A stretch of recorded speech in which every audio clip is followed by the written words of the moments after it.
मित्रहो, भारतीय जनता पक्ष हा हिंदुत्वाचा पुरस्कार करतो आणि इथवरही ठीक, पण भाजपच्या नजरेमध्ये मुस्लिम मतदारांच्या बाबत काय भावना आहेत हे काही वेगळं सांगण्याची आवश्यकता नाही.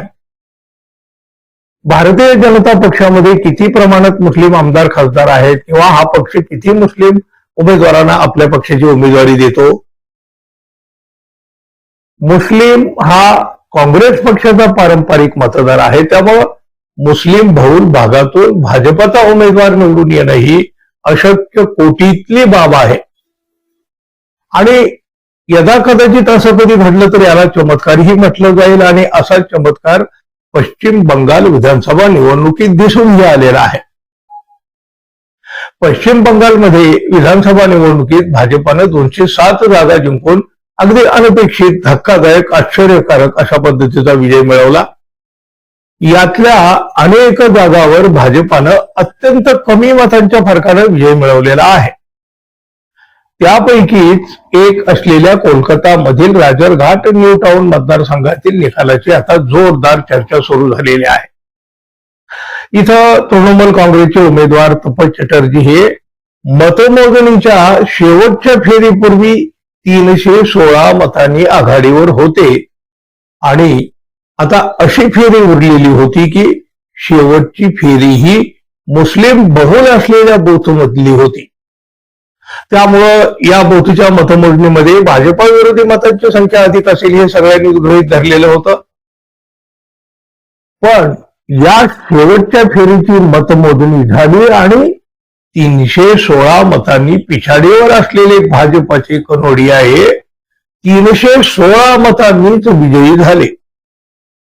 मुस्लिम बहुल बूथची मतमोजणी झाली आणि त्यामध्ये तब्बल 97% मतं भाजपाला मिळाली.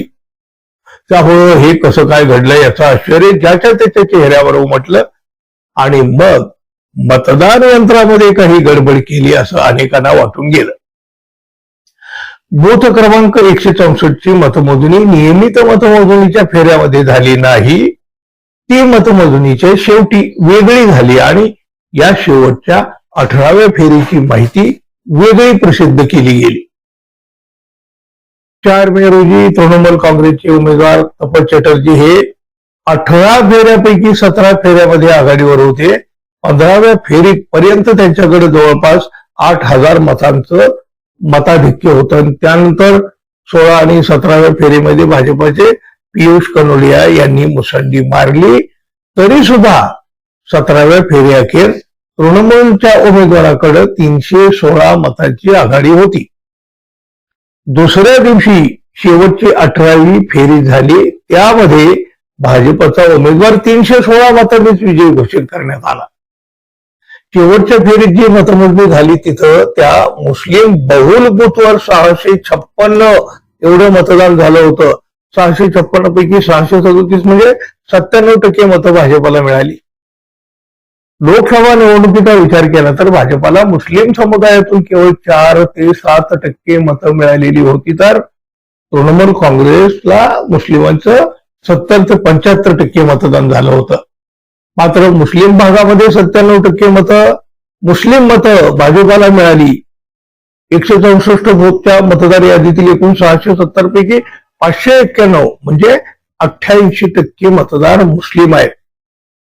ते 165च्या बूथवर तसं दिसलं नाही, तिथं भाजपाला केवळ 32 मतं मिळाली आणि तृणमूलला 290. महाराष्ट्राप्रमाणे पश्चिम बंगाल इथल्या विधानसभेची निवडणूक सुद्धा संशयाच्या वावटळीत असताना असे एक एक प्रकार आता समोर येत आहे. 97% मुस्लिमांची मतं भाजपाला मिळू शकतात, हे पटण्यासारखं आहे का? हे शक्य आहे का? तुम्हाला काय वाटतं मित्रांनो, जरूर सांगा. आणि आपण अजून आपल्या चॅनलला सबस्क्राईब केलं नसेल तर कृपया सबस्क्राईब करावं ही अपेक्षा तर आहे. धन्यवाद. पुन्हा भेटू. नमस्कार.